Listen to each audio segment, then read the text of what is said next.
জামাত শিবিরের মাথা অর্ধেক চলে গেছে, আর বাকি অর্ধেক আছে। তারেক রহমান যেদিন দেশে আইব, দেখবেন এদের তিনজনের কাপড় চোপড় থাকতো না, ইনশাল্লাহ এরম দৌড় দিব। জামাতে সরকার গঠন করব, বাংলাদেশের জনগণ এত বোকা না ভাইজানেরা। ইনশাল্লাহ তারেক রহমান আইতে আছে কালকে। এই জামাত শিবির যে কি পরিমাণে একটা পেঁচে পড়ছে এই তারেক জিয়া আসাতে, দোকান পাশারে বসলে মনে করেন যে জামাতেরই খালি কথা চলতো, খালি জামাতেরই কথা চলতো। এখন দোকানে বসলে খালি বিএনপির কথা, তারেক জিয়া কখন আসবে, এই হবে সেই হবে। মানে বাঙালি যে কি পাগল হয়ে গেছে বিশ্বাস করেন ভাই। বিএনপির যে নেতা খেতা আছে বা বিএনপি যারা সাপোর্ট করে, আপনি বিশ্বাস করবেন না ওদের মনে যে কি পরিমাণে যে একটা আনন্দ কাজ করতেছে।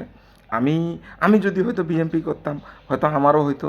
আমি যদি জামাত করতাম তাহলে আমার হয়তো মন খারাপ হইতো। আমি যদি এনসিপি করতাম তাহলে টেনশনে থাকতাম। কিন্তু আমি কিছু দল করি না, কিন্তু আমি মানুষের কার্যকলাপ দেখে আমার মাথা নষ্ট।